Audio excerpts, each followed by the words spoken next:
Colorado. The name conjures up images of life in the mountains, often with beautiful, clean water in the setting. But some of our water is not at all clean. It might look clear, but water that drains from old abandoned mines, of which there are hundreds in the high country, often carries countless pounds of dissolved heavy metals. Here's an example. It's near the Red and Bonita mines near Silverton. The gushing water has so much iron that it's turned the land bright red and killed the nearby wetlands. This water cannot support fish or other aquatic life. Now, these western scenes look nothing like those from the 1960s and 70s in eastern industrial states, when lakes caught fire and harmful sludge was openly dumped into rivers.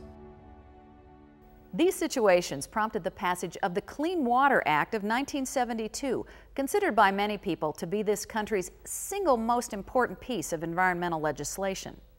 In passing the Clean Water Act, Congress put in extremely high standards for water cleanup.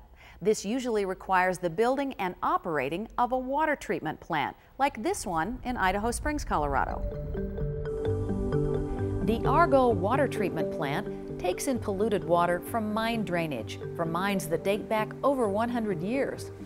The water goes through a filtration system with 2-story high cylinders and a series of filters and treatments.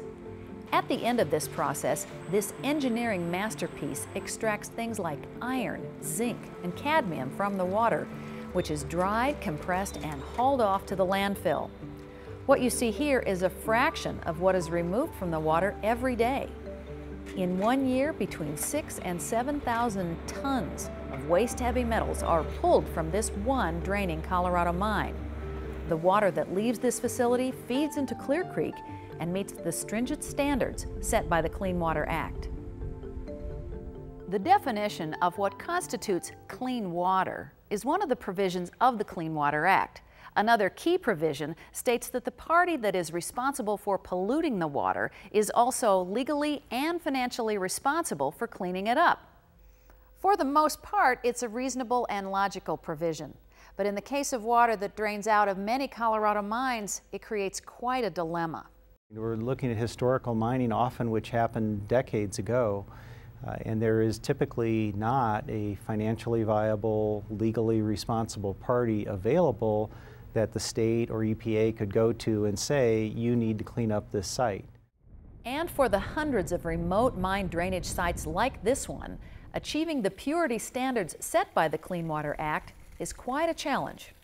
You can't get all the way to water quality standards unless you put in very costly and expensive active treatment that these watershed groups and other entities are not going to have the resources to undertake. Well, it's impractical because you essentially need a building, so you need space, you need a flat area, you need to have people that have access to it, you need power, and you need a lot of money, and none of those things are in great supply. Durango resident Peter Butler has been trying to draw attention for more than 15 years to mine drainage in the high country. Butler is a member of the Animas River Watershed Group in southwestern Colorado, where he says treatment plants simply are not the right solution. You could spend a smaller amount of money and get, say, a 50% reduction at a particular site.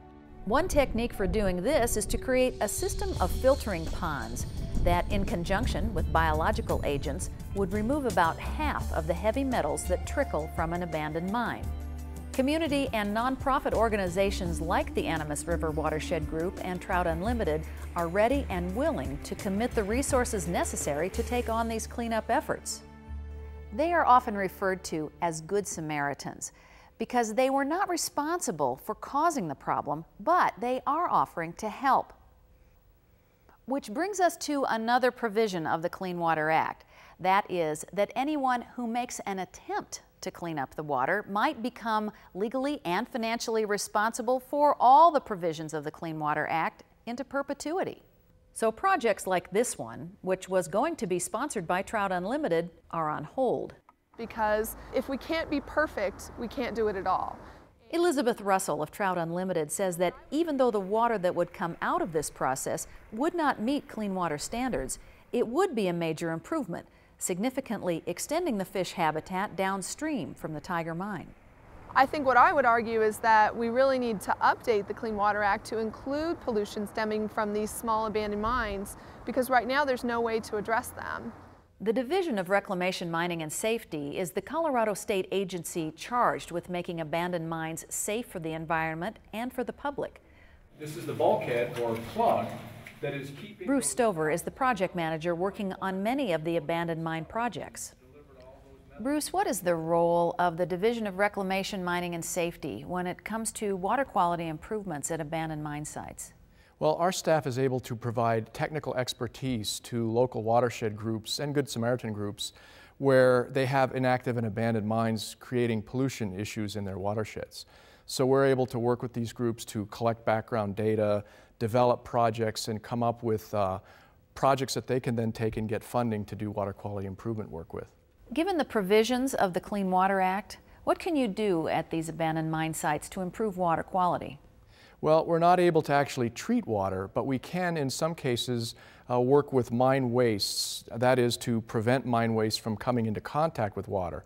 So we're able to relocate mine waste rock piles or cap mill tailings impoundments, prevent those wastes from creating that acid rock drainage that creates the pollution.